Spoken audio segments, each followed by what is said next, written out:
big money power, accidents don't just happen, and coincidence is only an excuse for the guilty. Welcome to the Conspiracy Chronicles. The only thing we have to fear is fear itself. Nameless, unreasoning, unjustified terror. In the councils of government, we must guard against the acquisition of unwarranted influence, whether sought or unsought, by the military-industrial complex. The potential for the disastrous rise of misplaced power exists. We must never let the weight of this combination endanger our liberties or democratic processes. We must not fail to comprehend its grave implications. For we are opposed around the world by a monolithic and ruthless conspiracy that relies primarily on covert means for expanding its sphere of influence. It is a system which has conscripted vast human and material resources into the building of a tightly knit, highly efficient machine that combines military, diplomatic, intelligence, economic, scientific, and political operations. There has been an attempt, as perhaps you know now, on the life of President Kennedy. He was wounded in an automobile driving from Dallas Airport into downtown Dallas. The flash, apparently official, President Kennedy died at 1 p.m. Central Standard Time. Good evening. Dr. Martin Luther King, the apostle of nonviolence in the civil rights movement, has been shot to death in Memphis, Tennessee. Senator Robert Francis Kennedy died at 1:44 a.m. today, June 6, 1968. An incident that took place less than 15 minutes ago at the Washington Hilton Hotel when shots were fired at President Reagan. A second bomb has been found inside that federal building in Oklahoma City. The whole side has collapsed? The whole building has collapsed. The whole building has collapsed? The building has collapsed. That's the southern tower you're talking about. Exactly, the second building. Let us never tolerate outrageous conspiracy theories concerning the attacks of September the 11th. Malicious lies that attempt to shift the blame away from the terrorists themselves, away from the guilty. And now, here are your conspiracy detectives, Joe Joseph and Tim Watts. Welcome, everybody, to the Sunday edition of the Freedom Links Conspiracy Chronicles here on the Orion Talk Radio Network. Before I get started, I just want to tip my cap to Derek Brose, who had his first broadcast today here on Orion at 3 p.m. Eastern Daylight Time, and it's great to have him on board. Derek Brose is a member of the Houston Free Thinkers, and we are just so happy to have all of these new hosts on board here as we try to expand the services that we offer you here at Orion Talk Radio, and also the content, give you a varying degree of content for you to base your decisions off of. I mean, at the end of the day, folks, it's really about getting as much information as you possibly can to make the best informed decisions for yourself and your family. And that's what it all comes down to here. So tonight on the Conspiracy Chronicles episode of the Freedom Link, I'm going to be focusing on a couple of things. The first thing I want to do is I want to lay out for you guys what social justice means and what equal justice means, because from a definition standpoint, they're two very uniquely different concepts, but they are two concepts that are kind of butting heads right now in America. And we're also going to talk about the conspiracy against privacy. There is a major, major push underway to rid everybody, not just in the United States, but all over the world, of their privacy. And, of course, you hear the argument of, well, if you got nothing to hide. Oh, really? Since when is it your business? So we're going to get into that as well. And I guess the best way to do it is get right into it. So, with that said, let's just talk about social justice, shall we? Because social justice is what we see primarily in the world today. Because things are not equal anymore. Now, social justice preaches equality, but it has nothing to do with equality. See, it's one of those 180-degree thingies that I talk about all the time, where reality is 180 degrees out of phase from what it really is. So let's talk about this. Social justice is justice exercised within a society, particularly as it is exercised by and among the various social classes of that society. A socially just society is based on the principles of equality and solidarity, understands and values human rights, and recognizes the dignity of every human being. So this is now, I'm going off of a Wikipedia post. And, I mean, it basically, you know, if you look at Merriam-Webster, we get into it a little bit, but this is it. Social justice is based on the concept of human rights and equality and involves a greater degree of economic egalitarianism through progressive taxation, love that word, progressive, income redistribution, or even property redistribution. These policies aim to achieve what developmental economists refer to as more equality of opportunity than may currently exist in some societies, and to manufacture equality of outcome in cases where incidental inequalities appear in a procedurally just system. The Constitution of the International Labor Organization affirms that universal and lasting peace can be established only if it's based upon social justice. Further, the Vienna Declaration and Program of Action treats social justice as a purpose of the human rights education. Now, the history of that is it was coined by the Jesuit. Should ring a bell right there. Bing, bing, bing, bing, bing, bing, bing. Luigi Tapparelli in 1840, based on the teachings of St. Thomas Aquinas. It's bad tonight, folks. So if I butcher some words and names, please bear with me here. And given further exposure in 1848 by Antonio, a bunch of Ginzos. Okay, so we had some Roman Catholic Ginzos that get together and they come up with this term social justice, which, by the way, gets into the whole idea of communism. So this is kind of where it starts. This is where the seeds of communism starts. And wouldn't you know, isn't it interesting that it's based on Jesuit teachings and philosophy? So just an idea. But social justice is what we see today. Because remember, what are the hallmark signs of a society based on social justice? Progressive taxation, income redistribution, property redistribution. Okay. So what is equal justice? Well, equal justice.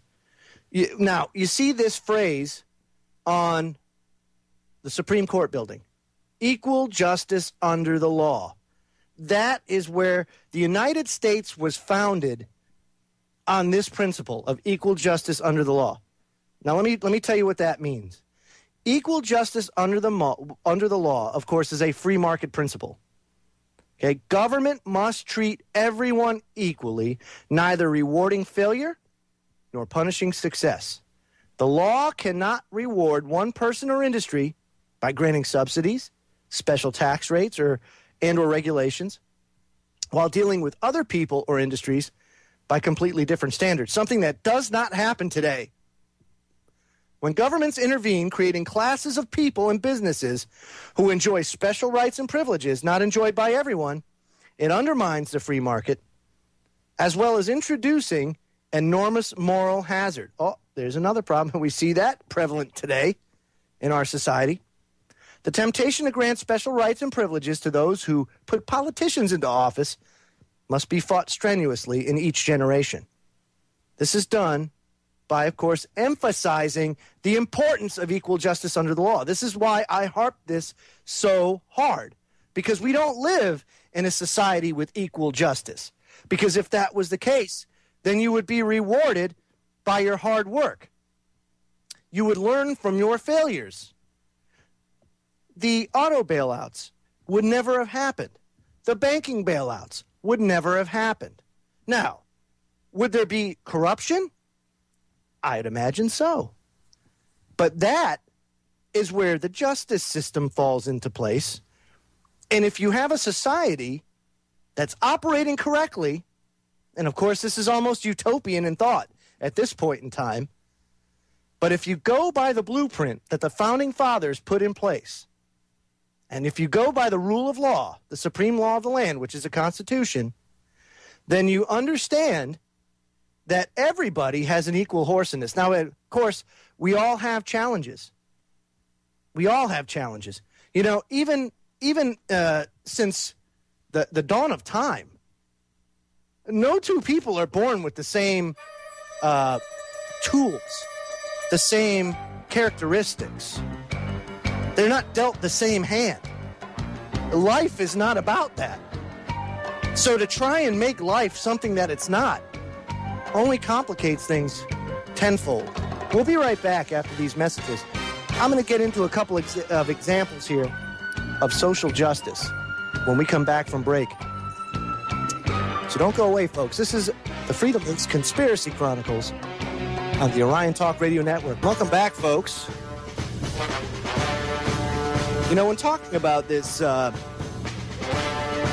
differences between social justice and equal justice, I mean, it really makes it painfully clear when all's said and done that our system, as we know it, is incredibly corrupt. And you can see that the social justice implementation in the United States has been underway, for the last 100 years. Easy.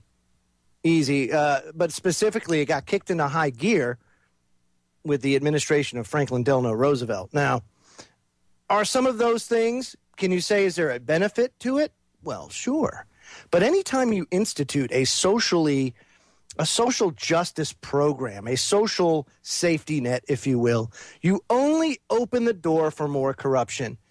You know, and this is the problem that we run into. And I'm going to cite a couple of examples here. First and foremost, the Democrat and Chronicle.com has an article out. Rochester city employees caught by red light cameras 119 times. But violators won't have to pay. Oh, really? Over the past 18 months, City of Rochester employees have committed at least 119 red light violations while driving city vehicles, records show. But while employees can be disciplined for the violation, payment of the related fine will not be required, according to a newly adopted city procedure for handling the violations. 1/3 of the infractions were by police department vehicles, including one driven by Police Chief James Shepard. These are not instances where squad cars are going through intersections with lights and sirens blaring. But Shepard said most do involve emergency responses and typically are rolling stops on right turns. Whatever. These also were violations by solid waste building services, cemetery and library vehicles, according to the data that Democrat and Chronicle obtained through an open record request. Quote, it's definitely concerning that this many city vehicles are, in one way or another, in violation of the law around red lights, said Deputy Mayor Leonard Redden. This number is higher than any of us would have liked. Rochester launched its photo enforcement program in October 2010, and today has cameras at 29 intersections. Violators receive a $50 fine, which can escalate to $75 if not paid. Oh, really? You know, let's just address this real quick, shall we? Because red light cameras are it's a sticking point for me. I mean, like, knife, insert, twist. How do you go to court and face your accuser? You have the right under the Constitution to face your accuser. So what are they going to do? Wheel the red light camera in? Have it testify against you? I mean, this is ridiculous. Here is a clear example of the violation of no victim, no crime. No victim, no crime. Was there a victim here? No. Was there anybody hurt? No. But at the same time, of course, you know, they say, well, it's the law. Well, the law is supposed to apply to everybody equally. So I'm having a hard time right now. Dealing with this because the same thing goes for police, right? Now, the police are driving down the road.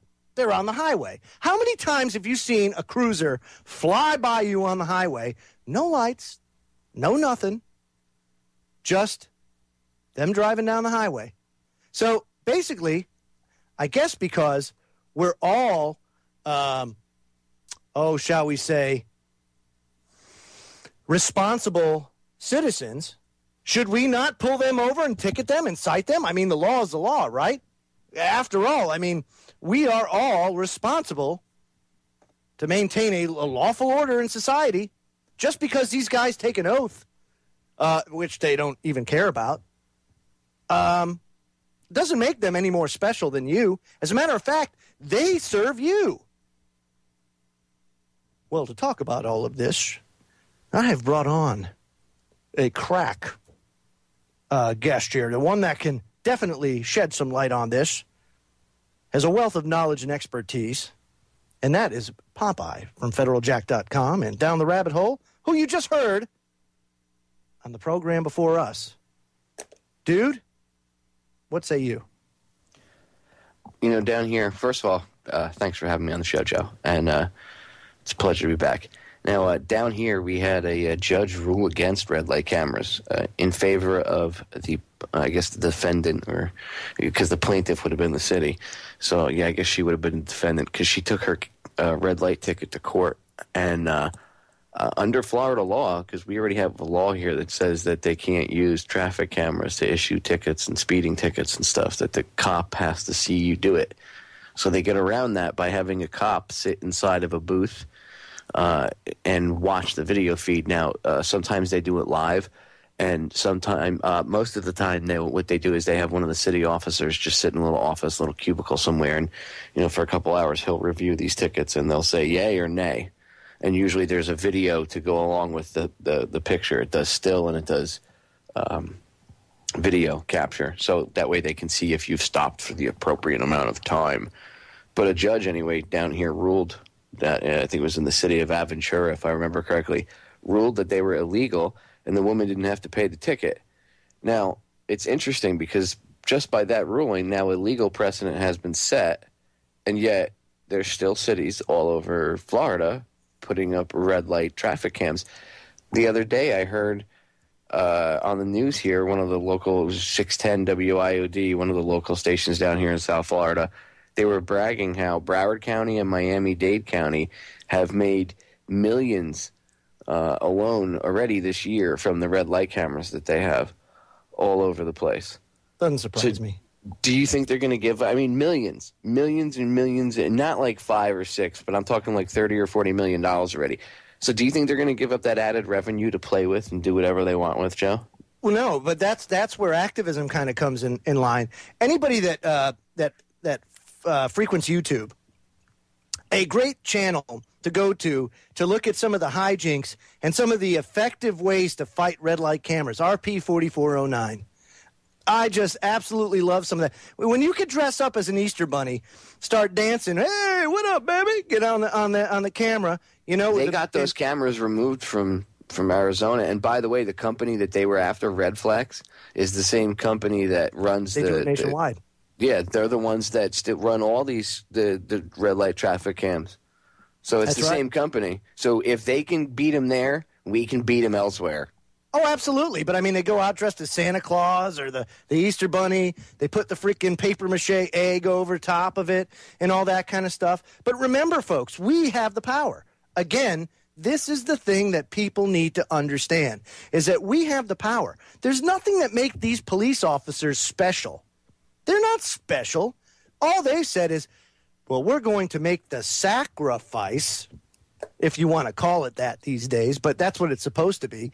We're going to make the sacrifice and put our well-being at risk to ensure that the law is upheld. So these people take the risk so that you don't have to. That doesn't absolve you of the responsibility. All that says is, yes, okay, we're going to put us in the possibility that we're going to be in harm's way. We're going to do that for the good of society, for the good of... That doesn't make them Superman. No. How about all the cops that get caught murdering and raping people every year? Oh, yeah, or even all the underhanded crap. Yeah, well, you know... how do you explain all that? How do you explain when they embezzle money or they steal drugs or whatever? Where did that 10 pounds of marijuana go that was in the evidence locker? Where could that have gone? Holy moly. Well, folks, we're up against the half-an-hour break here, so stay tuned for the news. When we come back, I'll give you yet another example of social justice. This time, we're going to take it to Wall Street. And again, don't forget, conspiracy against privacy when we come back. So this is the Freedom Links Conspiracy Chronicles on the Orion Talk Radio Network.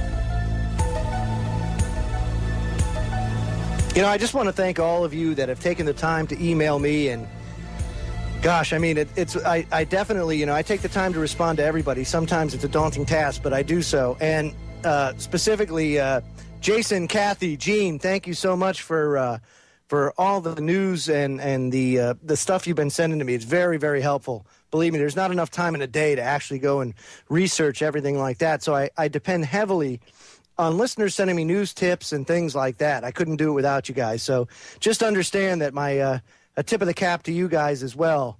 And keep doing what you're doing. Citizens reporting is very, very, very crucial in these times if we're going to be able to combat the powers that be here. And I got Popeye from federaljack.com and Down the Rabbit Hole, and we're discussing social justice under the law and some examples of social justice. So let's go to Wall Street. Too big to jail, says Huffington Post. Wall Street execs unlikely to face criminal charges. Are you surprised? Gee, big surprise. Were you surprised? Were you surprised when the Department of Justice, or we should rename it the DOI, Department of Injustice?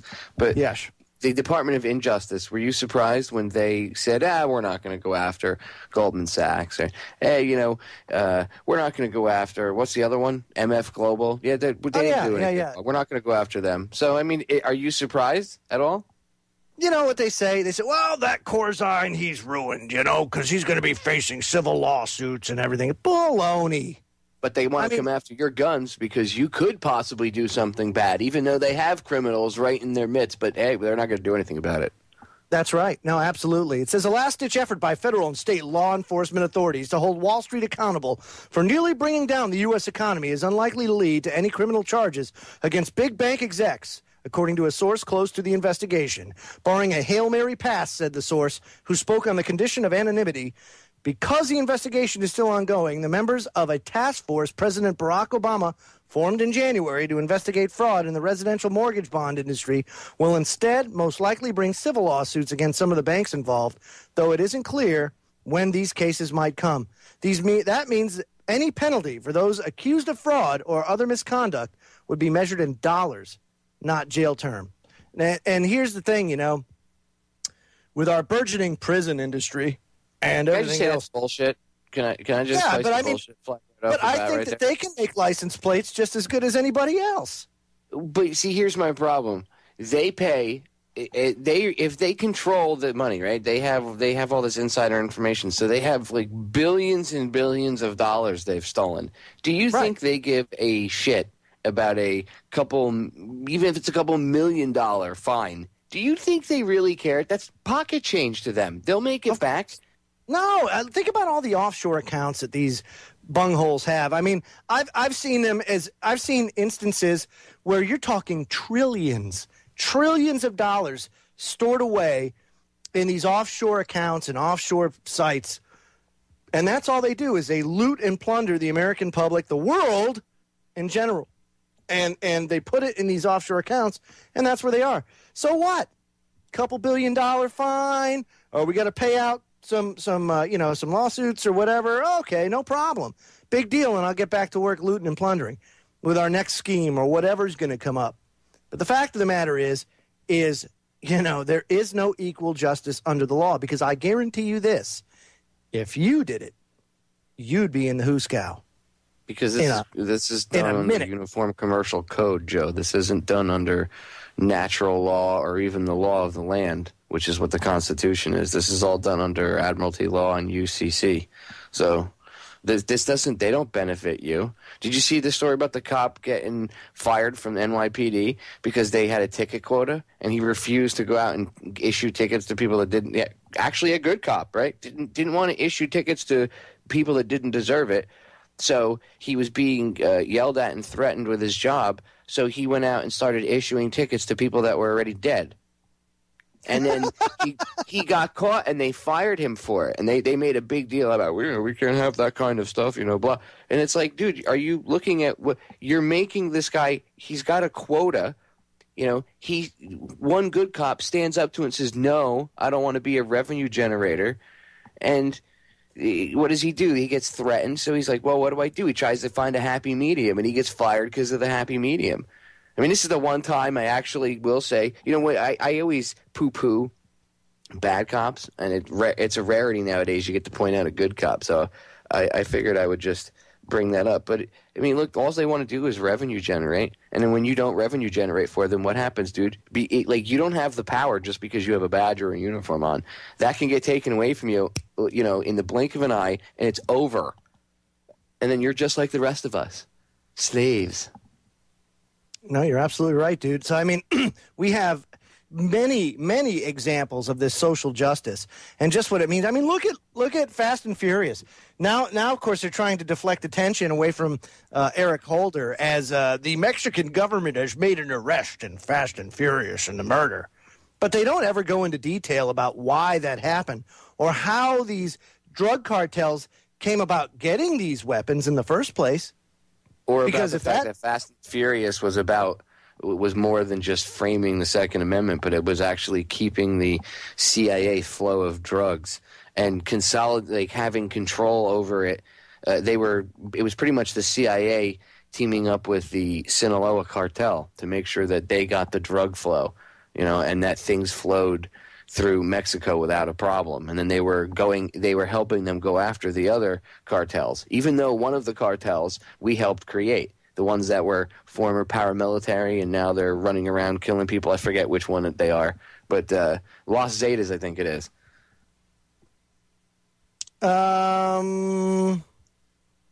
Alaska. I think. Yeah, right. Well, there's like 4 or 5 different ones. I think it's Los Zetas is the one. They were CIA-trained paramilitary to go in and kill the cartel leaders, and they went in and formed their own cartel. Right. No, I mean, of course. Well, there you go. I mean, you kill 2 birds with 1 stone, That's cool. Yeah, let's just totally destroy the Second Amendment, and at the same time, we can consolidate our power base in Mexico. Hoorah! Look at this. It's a win-win for everybody. And, oh, by the way, we don't care because we won't be prosecuted. So who cares? There's no, if you think about it, how do we get redress in this country? Hell, how do people in England get redress? How do people in Europe get redress? Or in Russia? Everybody stands up together at the same time and says no. You got to have enough people. Well, because once people, it's just the illusion that they have the power. They still have that illusion. Once that illusion is shattered, things change real fast. Things will become different real quick, dude. It's just shattering that illusion. That illusion's probably the most powerful tool they have, and what helps perpetrate it is the fear. Absolutely. No, well, that's what rules the day is fear, and as long as people continue to fear this very, very small minority of people, well, they're going to continue to rape, loot, plunder. Speaking of rape, judge tells woman sexually assaulted by cop it was her fault for being there. I mean, here we go again, right? Social justice. Not the fact that she was sexually assaulted by the cop. No. According to the judge, who's a woman, says, no, it's your fault for being there. And the cop walks free. This story kills me. The guy she was minding her own business in a bar. Cop walks up, flashes his badge to get past the security guy at the front, whatever, bouncer, whatever he is, and not pay a cover, right? And I think he was already drunk when he showed up, and then I guess he drank more while he was there, and then he proceeds to stick his hand up this woman's shirt and grab her breasts and down the front of her pants and literally molest her, for lack of a better term. And the judge tells her, well, now he got fired, by the way, after I guess, even their internal investigation, they were like, ooh, bad. So they fired him. And then I guess it goes to court, and, well, not guess, it went to court. And the judge tells her, well, it's your fault. And the quote is is just my favorite because it totally blew me away, especially like you said, she's a female. But the female judge says to her, when you blame others, you give up your power to change. Yeah. It says, she goes on to say, this is a quote from the actual case itself. Bad things can happen in bars, Hatch told the victim, and that's Judge Jacqueline Hatch, adding that other people might be more intoxicated than she was. Quote, if you wouldn't have been there that night, none of this would have happened to you. Oh, my goodness. She says, quote, I hope you look at what you've been through and try to take something positive out of it. You learned a lesson about friendship, and you learned a lesson about vulnerability. Oh, really? Last segment of hour number 1 coming back. I mean, this lady's our thing. I mean, this is one of those things that you kind of just can't even wrap your arms around until you take time to really sit back and think about it. Now, I know you talked about it on your show before, dude, and I always like to end the hour with something that really makes you think. And this one here is CNET.com that actually brought this up. It's by Rich Brown. It says, you don't bring a 3D printer to a gunfight yet. Now, anybody that doesn't know what a 3D printer is, it literally prints stuff, like workable things. I really don't know how else to put it.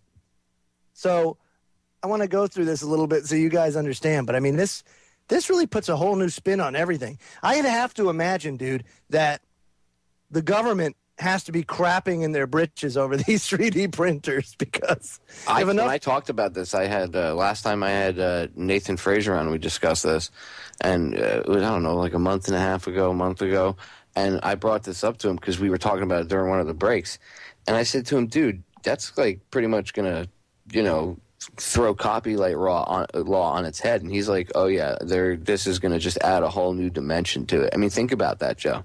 Wow. Oh no, it's unbelievable. You'd be able to print it. I mean, can you get sued if you printed out a 3D model of a logo or something for a company you liked and you wanted to pay homage to them and maybe print it out and put it on your desk or something? Right.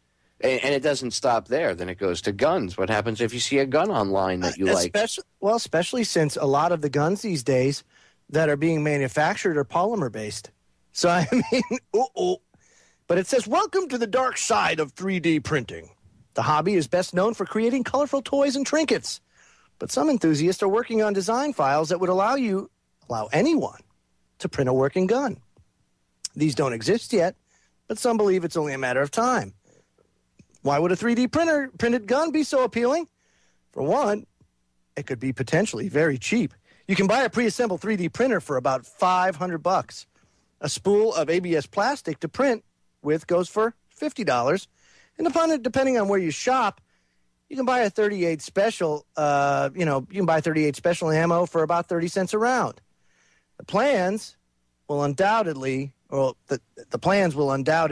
be distributed free like so many MP3s. So again, you have this plan that you can go, whether it's like Pirate Bay or whatever, you download this thing, and now all of a sudden you just start mass printing 38 specials. Yeah, but they wouldn't last too long. I mean, even the polymer-based guns like a Glock that a lot of parts are quote-unquote plastic, all the parts where the combustion goes on is still metal. And you need to have that kind of hardened strength to hold up to the pressure released each time a round is fired. So, I mean, I think a lot of this is fear-mongering to scare people away from 3D printers because maybe there's other things you can do with it.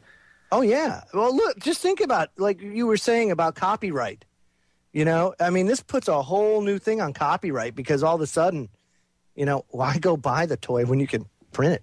Well, that's what I'm saying. Like, why go pay some scumbag corporation that this is the way I look at it. They're trying to scare you with the gun end of it. And yeah, I like I said, I brought it up before. Like, well, people could print guns, but how useful would the gun be if the entire weapon was made of a plastic polymer? It wouldn't, because no gun on the market today can fire like that. Now, if we figured out a different mechanism, like if you had the electronic firing mechanism, like that thing Metal Storm, But still, even that thing, a lot of it is plastic, but still a lot of it, the barrels and everything are metal. I don't think that you could have a plastic barrel and not have a problem. I don't think we've been able to. Maybe if you had a fully polymer round or something like that, but no, but I mean, we don't have that developed yet.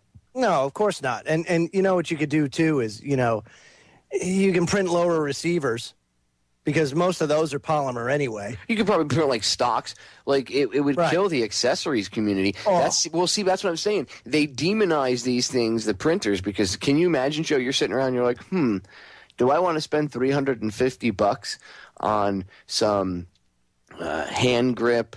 I'm going to get a stock, like a collapsing stock and a hand grip, and maybe I'll get a bipod for the front. And instead, you come up with your own version where it's it's the bipod in the grip, and they have it now, but they're chintzy, cheesy plastic, really cheap ones. I don't like them. So say you come up with a better design, something that you manufacture, right? And it's your own personal one. Well, you can't have that. I mean, oh my God, people might actually solve their own problems and realize that these big corporations' government might be irrelevant. You can't have that. That's right. A project like that, here's the problem, and this is from WikiWeapon, who poses a much harder challenge.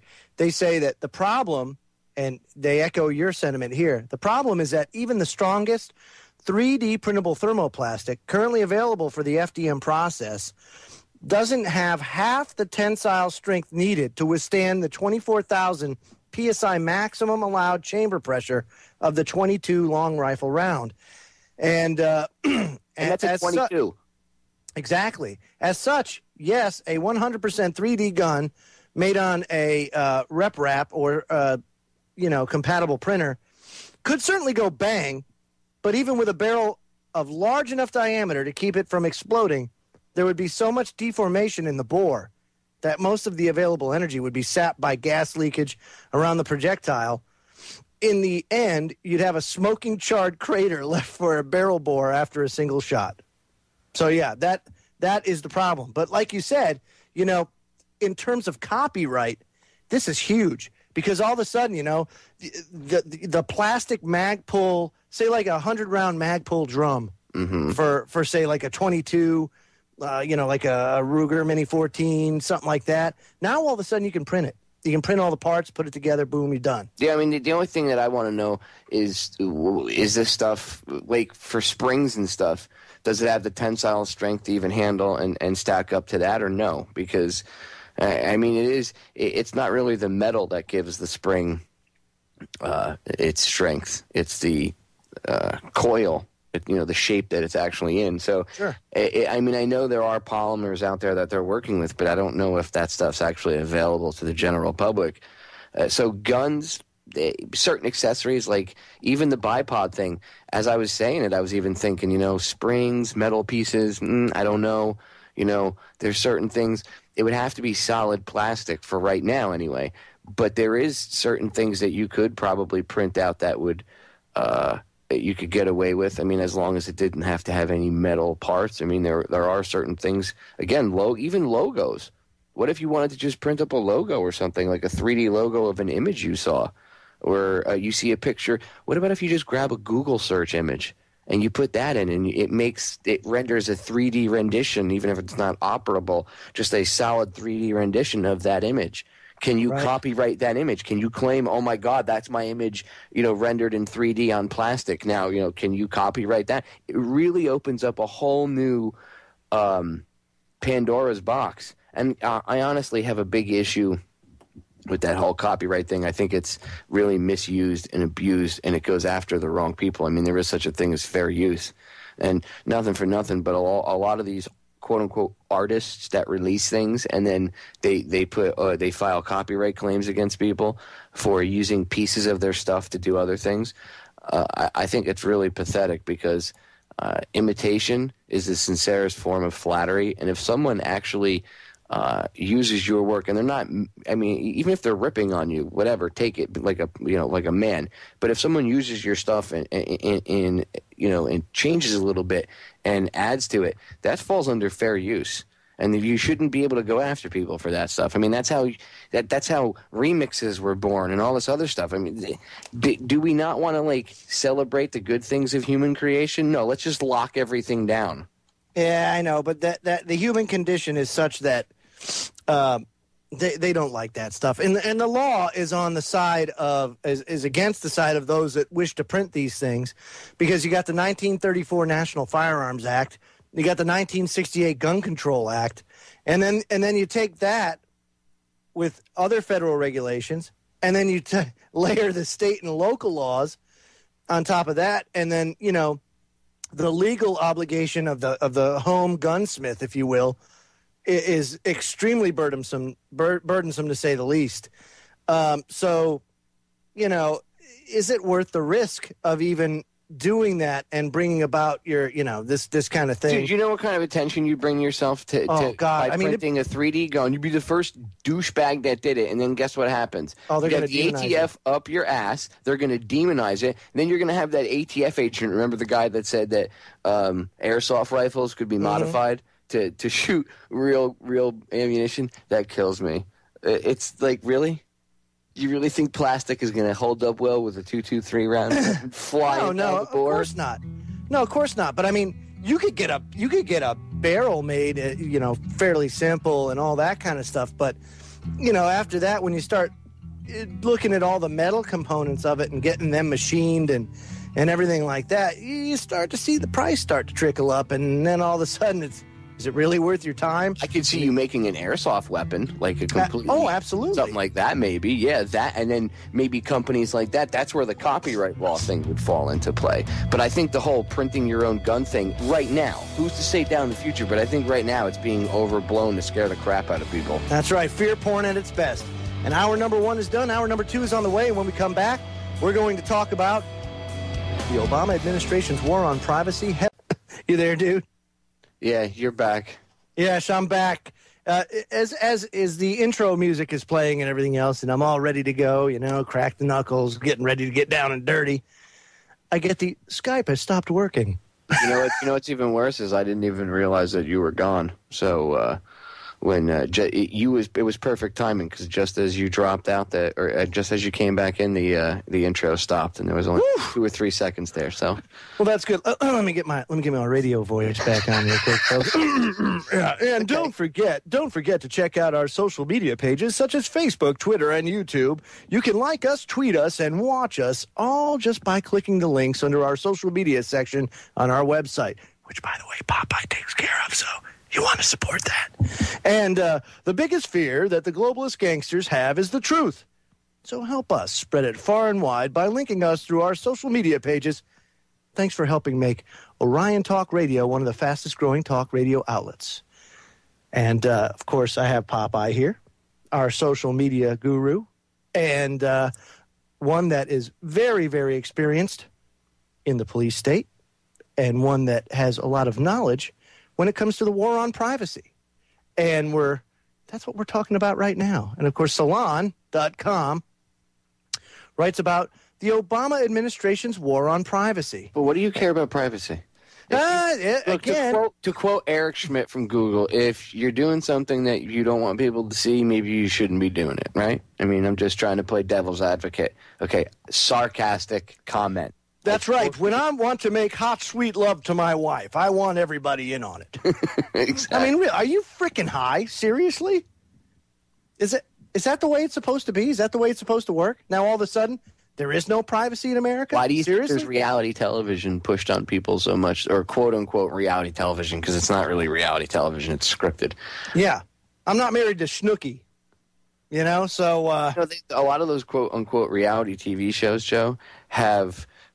it's to get people conditioned to being followed by cameras all the time, having their personal lives viewed by others. That's what that's about. It's social conditioning. And most of that stuff is scripted. Most of those shows have little caveats in their contracts where, like, if it's a show where they're all party girls, woo, all of them have to drink. They can't do drugs because it's illegal, but they have to drink copious amounts of alcohol and get drunk. It's like one of the stipulations of some of these shows. Get out of here. No, dude, I remember I was filmed. I knew people on a particular reality show, and I was actually filmed for an episode of it, but I kept ruining it, so I don't think it ever aired because I kept bringing up topics that you couldn't talk about on regular cable. They would have had to like bleep out every other word. I kind of did it on purpose, but I did it as a favor for my friend who was there. But I learned a lot because I was there for like 8 hours, and the whole thing was scripted. There was no reality to it at all, and this was a long time ago. And then I know other people that were that took part in other quote-unquote reality TV shows, and they told me flat out. I asked them afterwards, I said, is it fake? Is it, a lot of it scripted? And they were like, yup. And then they were the ones that told me that they have contracts for, again, if it's like a party girl, show or whatever about girls being wild and stuff, a lot of the fights and stuff, a lot of that stuff, the producers end up coming up with that and like, hey, you guys fight. And some of that stuff's real, and some of it is completely and utterly created for, programming and just to, mind-numbing garbage, basically. Unbelievable. Yeah, it goes on to say, in early August, 2 dictatorial and U.S.-allied Gulf states, Saudi Arabia and the United Arab Emirates, announced a ban on the use of BlackBerries because, as the BBC puts it, both nations are unhappy that they are unable to monitor such communications via the handsets. The 2 governments demand the power to intercept and monitor every single form of communication. No human interaction may take place beyond their prying ears. Since BlackBerry's communication data are sent directly to servers in Canada, and the company which operates BlackBerry, Research in Motion, refuses to turn the data over to those governments, authorities decided to just simply ban the BlackBerry services rather than communicate or continue to allow an uncontrolled and unmonitored flow of electronic information within their borders. Which brings me to my next point, is Utah. Utah, of course, is the place where the NSA is building their Giganosaurus Rex-sized listening post that will listen to and record every single communication in the world, whether it be a purchase, whether it be you talking, whether it be you typing. They're going to record it. Whether it be you walking down the street and you get caught on a camera. Joe, what are you worried about? I'm sure they'll never... Yes, if I have nothing to hide, that's right. I'm sure the government only has your best interests at heart. That's right. Yes, of course. Right. And that's and herein again lies this is all conditioning, but it should scare everybody immensely that the government has the ability to do this. And then, of course, you remember Good Will Hunting, right? That's a great example of how the NSA recruits. They go after the best and the brightest minds in America and the world, for that matter, and they go and they corrupt them horribly into writing algorithms and special programs designed to take this information and lay it out in a timeline so that they can see into your life and see everything you're doing, seeing what you're thinking, what you're saying, and all this kind of stuff. So I think there's cameras everywhere you go. Well, of course. I mean, it's all part of the data collection. You want to see a creepy movie, dude? Go watch that movie Eagle Eye. Came out a couple of years ago. It was like a CIA master computer. No, it was NSA. I think it was the NSA master computer. One of the two. It might have been NSA. It was like this master computer was plugged into everything. And it went nuts. And it started offing people. And it was taking over Predator spy drones and everything else. And it's all under the guise of peace and safety. Well, we only have your best interest in mind. We want to make sure that you're safe from the terrorists. Didn't you know they dropped peace and safety in those bombs? That's what's in the warhead. Peace and safety's in bombs now? Yeah, they changed it. I know when you and I were in, the munitions were like deadly and they killed people, but apparently they changed the warheads out. Now it's peace, democracy, safety, love is all packed into that warhead. Yeah, that's Libya or Egypt, Syria, or Iran, or Afghanistan, or Iraq. How that's all working out for them. How's that democracy, spreading democracy throughout the world? How's that working out for you? Well, democracy is mob rule, literally. It means mob rule. So I guess if you say that we're spreading mob rule and chaos throughout the world, well, that's accurate. But we're installing our Muslim Brotherhood operatives in place, or our Al-Qaeda operatives in place to rule them. So technically it's kind of not mob rule. It's more along the lines of we're taking out these dictators that don't want to go along with the IMF and go along with the Western way of things, and they're instituting and putting in place their CIA operative components, i.e. Muslim Brotherhood, MI5, MI6, and Al-Qaeda, who's CIA-based. And basically that's the way they're going to roll. And, I mean, the writing's on the wall, and we've seen this for some time. And, the guise of, well, we're bankrupt and we can't afford it anymore. Oh, really?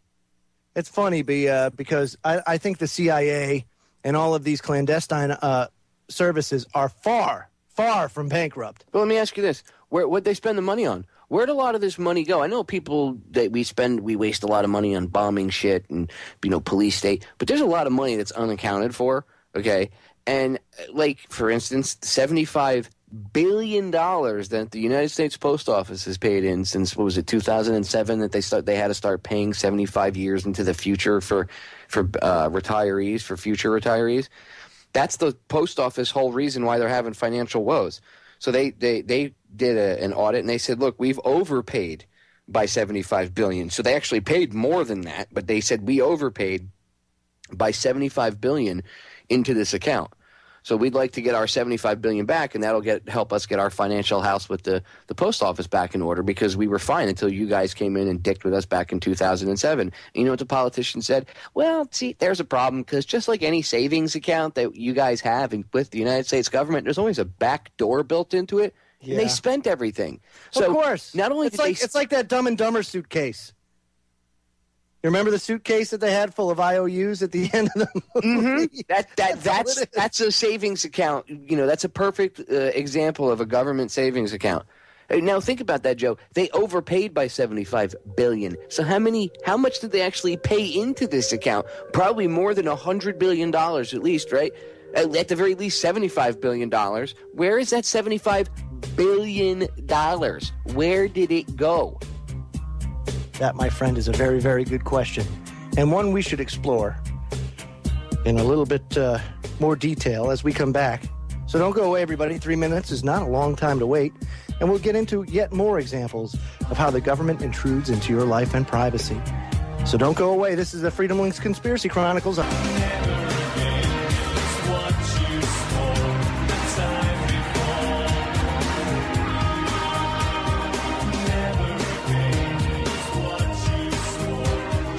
If you like what you hear on Orion Talk Radio, you can help us with a personal donation through our online shipping banner, which you'll find on the front page of OrionTalkRadio.com.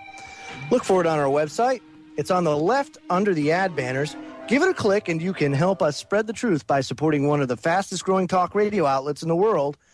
We sincerely thank you for helping us in getting the truth out. And, we're talking about this war on privacy. The assault, the conspiracy against privacy. And the FBI launched and they've been doing this for a while, but they just publicized, a new scientist publicized, FBI launches $1 billion facial recognition project. And this is kind of troubling because it really takes things to a whole new level. It says face recognition is now declared. Alessandro Acquisti, see, I told you I'm going to butcher these names, of Carnegie Mellon University in Pittsburgh in a testimony before the U.S. Senate in July. It certainly seems that way. As a part of an update to the National Fingerprint Database, the FBI has begun rolling out facial recognition to identify criminals. It will form part of the Bureau's long-awaited $1 billion Next Generation Identification Program, NGI, which would also add biometrics such as iris scans, DNA analysis, and voice identification to the toolkit. I love it. Freaking toolkit. A handful of states began uploading their photos as part of the pilot program this February, and it's expected to be rolled out nationwide by 2014, coincidentally, with Obamacare, coincidentally talked about very extensively in the bioethics committee meetings of the past 2 years. So if you guys haven't looked into bioethics.gov, please go through there, peruse it, get to know it, because all of this stuff was talked about years before it was ever implemented. And it's no coincidence that this is being rolled out at the same time Obamacare goes live. Because you want to talk about taking those medical records and adding, all it does is it lumps all this information in together. It makes it easier for some bureaucratic douchebag to go onto a computer and look at it and compare it to a flow chart that they have and go, nope, you either don't make the requirements or you do make the requirements for health care. That's how the VA works. It's exactly, they are setting this up like a huge version of the VA medical system, except that the VA actually does have some good doctors and stuff inside of it. This Obamacare thing is going to completely destroy privatized healthcare. And people think, I thought about this the other day. I was talking to my wife about this show. You know how there are people out there, right, that they cry for, and I'm not saying that people shouldn't have health care. Look, we could afford all this health care and actually have really good health care if we weren't busy spending millions of dollars on cruise missiles to blow up a $10 tent. But that's besides the freaking point. There are people out there that will want this free health care, and then when they have to wait 8 or 9 hours to see their doctor, they're going to be flipping out in the waiting room, screaming, going, well, I have a job to go to. How can you expect me to sit here and wait? Well, this is what you wanted. See, you didn't read the fine print. You didn't pay attention when people were trying to tell you stuff. And there was a lot of disinfo put out there by certain elements, so that way any opposition to the reality of what was in that bill was poo-pooed, just like they always do. Right. And they always do that. I've always brought up this, when anybody talks about that kind of stuff, I always say, name me one thing that the government's run that's been successful. Please. Give me one social program that's just kicking ass right now. The only thing that ever worked fine was the post office, and then they came in and screwed that up. And see, the post office was actually around. It actually predates even our Constitution. Sure. The original post office. So that, I would say, would probably be the only thing that was functioning somewhat properly. And then they came in and screwed it up back in 2007. So, see, government intervention, again, wrecks things. I totally agree. And the scary thing about this next generation identification program is the fact that they can build a facial profile just based on your DNA. They can take your DNA, plug it in, and they can come up with a facial picture of you. I mean, how freaking nuts is that? I mean, it's called molecular photo fitting. Molecular photo fitting. Go ahead and Google search that if it hasn't been censored. But yeah, I mean, this is huge, and I think it's a Florida company that's doing that, isn't it? Good afternoon, John Anderton. Yes, Mr. Anderson. Go watch Minority Report, and when you watch that movie, when that movie came out, I was like, wow, dude, that's creepy, and that's probably what they're going to try to do in the future, right? So years later, I'm awake and I see what's going on, and I've brought this up, and people always, even now, you'll see people reference, oh, it's like Minority Report. It's like Minority Report. But no one ever mentions the fact that Minority Report, the whole premise of the pre-crime thing, was BS. It was debunked. Remember at the end of the movie, they were like, yeah, it didn't work. We were illegally incarcerating people. Yeah. How come nobody seems to remember the moral of the story? Well, that's mundane details, my friend. Mundane details. The FBI's Jerome Pender told the Senate in July that searchable photo databases used in the pilot studies only include mugshots of known criminals. But it's unclear from the NGI's privacy statement whether that will remain the case once the entire system is up and running. Of course it won't. Or if civilian photos might be added. Says Attorney Jennifer Lynch of the Electronic Frontier Foundation. The FBI was unable to answer New Scientist questions before the magazine went to press. Tested in 2010, the best algorithms can pick out somebody in a pool of 1.6 million mugshots 92% of the time. It's possible to match a mugshot photo to a photo of a person who isn't looking at the camera, too. Algorithms such as one developed by this lab at Carnegie Mellon can analyze features of a front and side view set of mugshots, create a 3D model of the face, rotate it as much as 70 degrees to match the angle of the face in the photo, and then match the new 2D image with a fairly high degree of accuracy. The most difficult face to match are those in low light. Merging photos from visible and infrared spectra can sharpen these images, but infrared cameras are still very expensive. Oh, yeah, because that stopped them, right? That's important, Joe, what you just said. You're talking about infrared images, okay? Remember what I said like well over a year ago. I've talked to you about this. Remember when you've backed me up on this because you know that they exist. Sure. The satellites that we have up in space, right? Everybody says, oh, we're so inept, right? The government couldn't do anything. We have satellites in space that could literally identify an individual out of a crowd of people all the way up in space just by having that thermo picture from like about chest up, because everybody's is different. Right, so that biometric data, right. So they just from that, you know, and it's an aerial shot from the top down. So all they need is basically like shoulder up, and they can identify you out of a crowd from a satellite. Now, what do you think they would do with that type of technology? Do you think they're going to target you and send you love notes and kisses and hugs? I highly doubt it. No, and even further, you know, they talk about blimps, how Department of Homeland Security has these blimps that can stay up for an extended period of time. And, of course, they have all these biometric scanners on there as well, to the point where they can determine somebody's profile just by their gait or how they walk, how they stand, the way their body resonates heat, like you were saying with the infrared. So, I mean, that's just how far this has progressed. And remember, too, from a conspiracy side of the house, let's put our conspiracy nut job hats on for a second and understand that what you see as technology today, DARPA and the government as the secret workings on the inside there, not just of the U.S. government, but worldwide, the technology that they possess is decades ahead of what you see in the consumer world. So just understand that as well. That's not anything. I mean, how many times do you have to be shown evidence that that's the U.S. Army had PDAs back in the early 80s, and that stuff wasn't out on the market, okay, for consumers until the early 90s, early to mid-90s, and the Army was already using them, like old school, like there was nothing back in the early 80s, so please. PSC-2, that's the designation. Anybody who wants to look it up, the PSC-2. We'll be right back after these messages, folks, so don't... You know, folks, I speak frequently of history, and you have to pay attention to history to understand why all this stuff is happening now.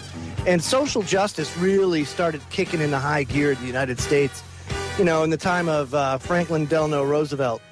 So I want to talk to you folks a little bit about Executive Order 6102, as it has a lot of bearing into this. And again, you know, privacy. How far does privacy extend? And in social justice, if you remember, I gave you the definition of social justice and what it's based on. And, of course, some of the major hallmarks of that is progressive taxation, income distribution, and property redistribution. Now, property can be it's your body. Your body's your property, right? Well, what about gold? Executive Order 6102 was signed April 5th, 1933 by Franklin D. Roosevelt, forbidding the hoarding of gold coin, gold bullion, and gold certificates within the continental United States, criminalizing the possession of monetary gold by any individual, partnership, association, or corporation. So on that date, and of course this was rationalized on the grounds that hard times had caused hoarding of gold, stalling economic growth, and making the Depression even worse. The executive order issued by the president amplifies and particularizes his earlier warnings against hoarding. On March 6th, now this is from the New York Times. On March 6, 1933, taking advantage of a wartime statute that had not been repealed, he issued presidential proclamation 2039 that forbade the hoarding of gold and silver bullion or currency under penalty of $10,000 and up to 5 to 10 years imprisonment. And so basically what you had to do was you had to go take your gold down to a bank, a Federal Reserve Bank, which could be any branch because they're all tied together, and they would take your gold, and in exchange, they would give you this very nice, very high-quality Federal Reserve note for you to go and spend it as you please. But, of course, again, this is your property. If you got nothing to hide, why do you have to worry about hiding gold or your property? Well, it's because of things like this. And so ABC News is reporting that a judge says 10 rare coins worth $80 million belong to Uncle Sam, not to the person that owns it. A judge ruled that 10 rare gold coins worth $80 million belong to the U.S. government, not a family that has sued the U.S. Treasury, saying it had illegally seized them. The 1933 St. Gaudens double eagle coin was originally valued at $20, but one owned by King Farouk of Egypt sold for as much as $7.5 million at Sotheby's auction in 2002. After the U.S. abandoned the gold standard, most of the 445,000 double eagles that the Philadelphia Mint had struck were melted into gold bars. However, a Philadelphia Mint cashier had managed to give or sell some of them to a local coin dealer, Israel Swit. In 2003, Swit's family, his daughter, Joan Langboard, and two grandsons drilled open a safety deposit box that had belonged to him and found the 10 coins. When the Langboards gave the coins to the Philadelphia Mint for authenticity testing, the government seized them without compensating the family. Yeah, I mean, what does property matter, right? I mean, this is social justice under the law. But this is now they seized it. This isn't like back in the day. Exactly. In 2011, a jury decided that the coins belonged to the government. A jury decided that they belonged to the government. But the family appealed. Last week, Judge Legrome Davis of the Eastern District Court of Pennsylvania affirmed that decision, saying the coins in question were not lawfully removed from the United States Mint. Barry Burke, an attorney for the Langboards, told ABC News, this is a case that raises many novel legal questions, including the limits on the government's power to confiscate property.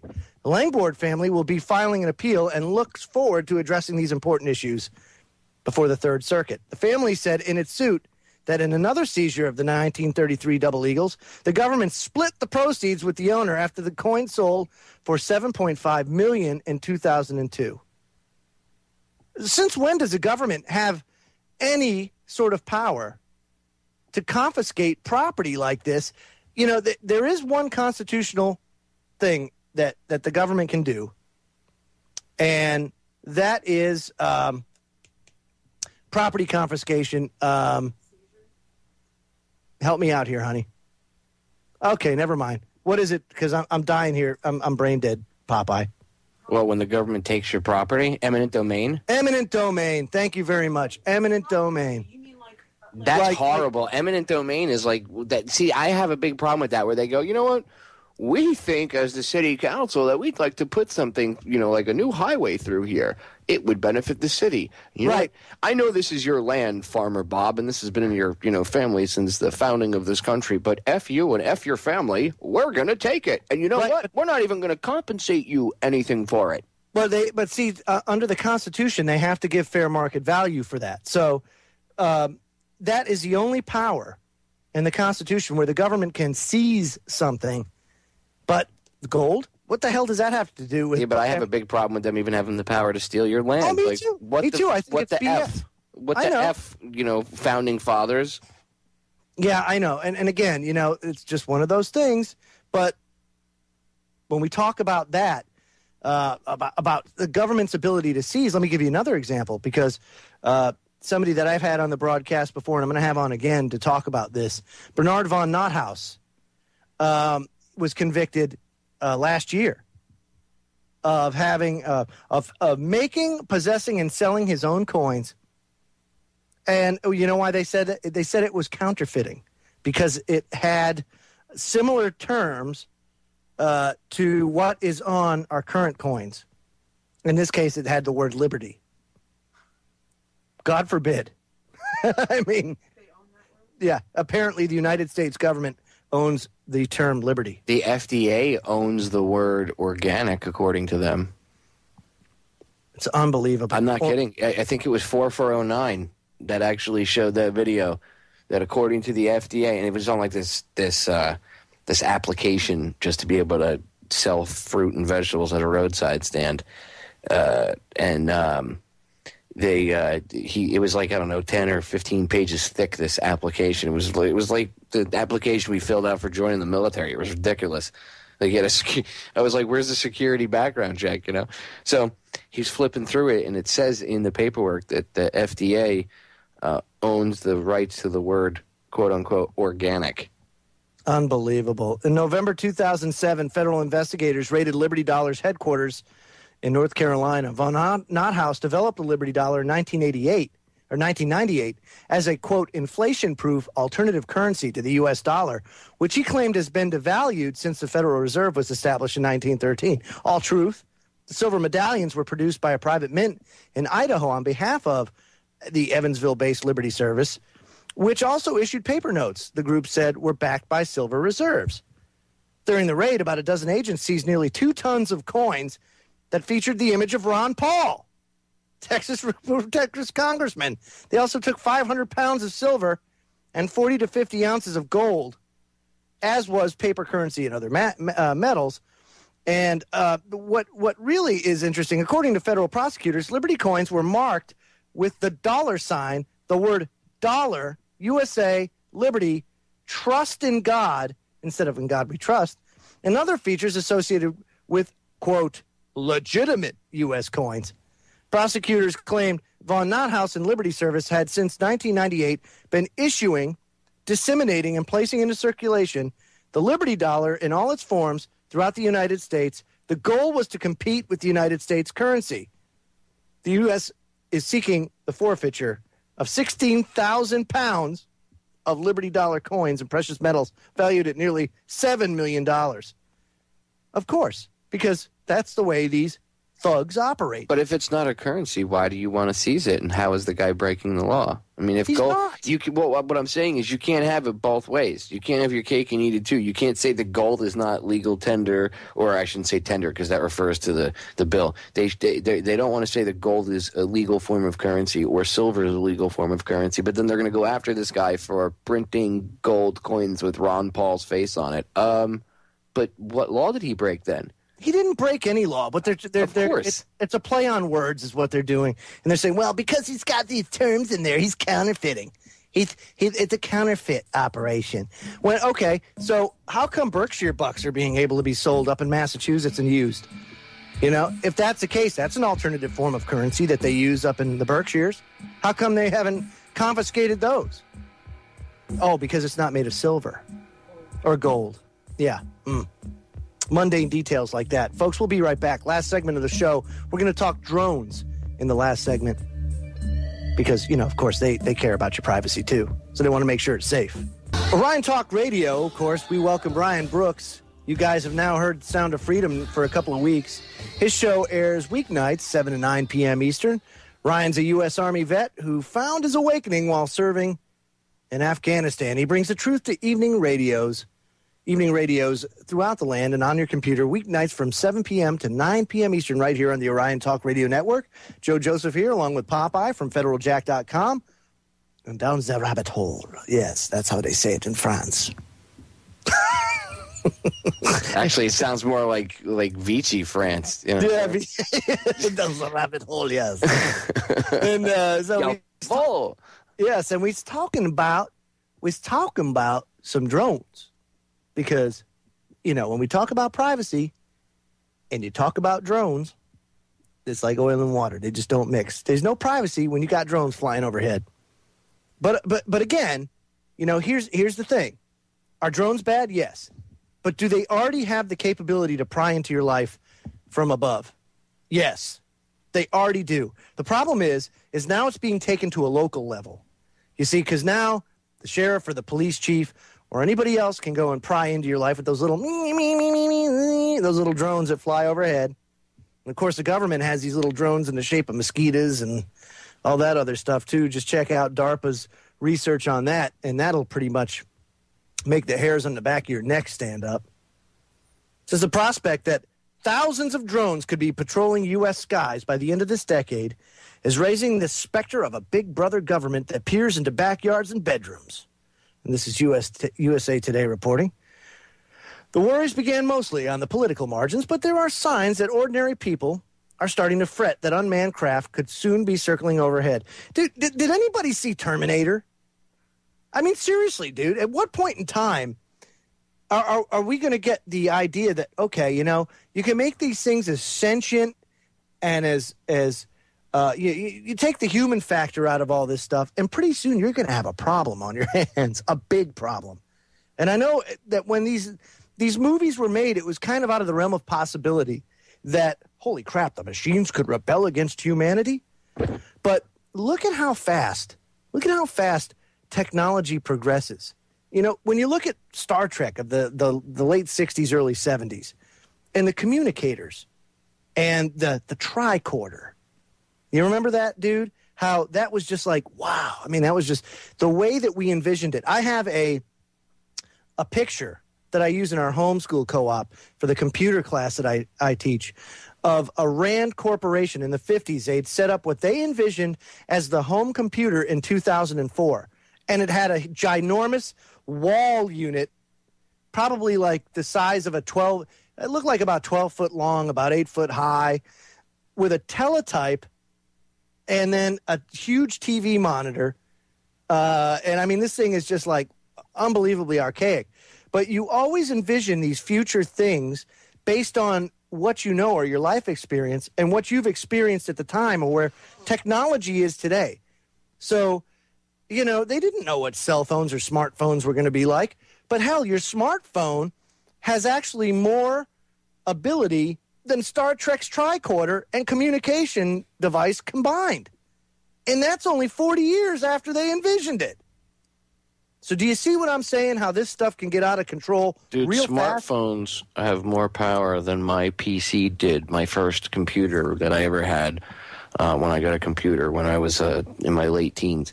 The first PC I ever had has actual less memory and less computing ability than a phone nowadays, or even, you know, some calculators, wristwatches that you can do things with that you couldn't do with, you know, a regular computer 15, 20 years ago. Just look how far we've come in the past 10 years with technology. And then with nanotechnology now, dude, I mean, the fact that they can make computers that wrap around your arms or whatever, it's a computer shirt. They can make a shirt that's actually like a computer. All I'll say is, has anybody ever seen any of the 4 Terminator films? You don't have to watch all 4 of them to see why this could be a really bad idea. I think you only have to really just watch any of the 4. Right. And just understand, too, that the reality of something like that is really not that far off into the future as far as technology is concerned. And I'm not anti-technology, but I just know the human condition.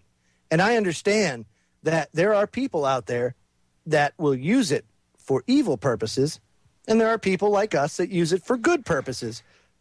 So I understand that. The problem is that there aren't enough people that understand that. So there aren't enough people that check these bureaucrats, these politicians, and have some sort of accountability associated with that.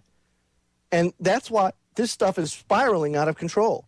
And the idea of drones circling overhead, it's not just a United States idea now, but now, according to Russia Today and Drone Wars UK, Europe to open its skies to drones. I mean, you had to know this is coming. The European Commission has announced it is working on plans to open European civil airspace to unmanned drones by 2016. This follows the signing by President Obama earlier this year of the FAA appropriations bill, which mandated that U.S. airspace be open to drones by 2015. So again, you know, why so fast? And secondly, why the need? Why do you need to peer into everybody's life? Why do you need to be able to do this? Have things gotten so bad and so out of control and so criminal that there's a need for this? I don't think so. What's your thoughts on that, buddy? Because it's all about control. And that kind of stuff, that kind of corruption attracts people that want that kind of power. And you get these little mini dictators that, well, we need to have drones in the local police department. For what? What is that gonna serve? Well, it'll stop crime. No, it won't. It doesn't stop crime. That's the dumbest thing I've ever heard. It's the dumbest premise ever. More cops equals less crime. No, it does not. Drones overhead equals less crime. What's next? Missile strikes equals less crime. Terminator robots, they equal less crime. And that's where this is going. How about the people stand up and take care of things on their own, and that'll equal less crime? How about that? Yeah. How about each American exercise their Second Amendment right, and then there'll be less crime. You know what I mean? That's why all that stuff was put in place. It wasn't just to throw out an invading force or anything like that, but it had to do a lot with the fact that, hey, look, if you arm yourself, you protect yourself. I thought the right to bear arms meant we had a right to bear arms, like we could have a big pair of fuzzy arms with claws on the end of them. Of course, that's what that means, of course. You know what I hear, too? Well, where do you want it to be, the Wild Wild West? Yeah, actually, I would. I'll take it. I'll take my chances with the Wild Wild West versus this crap. At least justice there was a little more, you had a little more control over justice. And there was more real justice than what happens now. But, I mean, folks, you can't talk about these drones enough. You can't talk about this enough. And this isn't anything new. I mean, this is stuff that people need to understand. Like John Whitehead, the guy of the Rutherford Institute that just defended that Marine Sergeant Rob with the Facebook thing, they came out and said, quote, America is not a battlefield, and the citizens of this nation are not insurgents in need of vanquishing. Because it all starts with surveillance first. But what's going to stop them from executing American citizens on our own soil? They already do it overseas. So what's going to stop them from doing it here? Well, we are. We're the only thing that can stop it. But it takes an informed public in order to understand the threat and be able to put it down. And we're sorely, as a whole, and I'm stereotyping here, but the American public is sorely misinformed, uninformed, because of the takeover of our media and because of the demonization of the alternative media, who is just trying to get the word out. Just trying to get the truth out, baby. That's what we do here on the Orion Talk Radio Network and on federaljack.com and on Down to Rabbit Hole and Freedom Link. So just understand that there is a conspiracy against privacy. There's a conspiracy against personal property. There's a conspiracy against equal justice under the law, because that doesn't fit the mold. That doesn't fit their plans. So do some research on what it means, equal justice versus social justice. And understand the differences. Understand that the law, the rule of law, does not apply to everybody from the top down, not only in the United States, but throughout the world. Any closing thoughts, buddy? I just think people need to start taking more personal accountability, and then this kind of stuff will become irrelevant. We feed into this kind of crap. We feed the beast when we sit and either silently accept it or rally against it, but then turn around and still act like we need some outside source to solve our problems.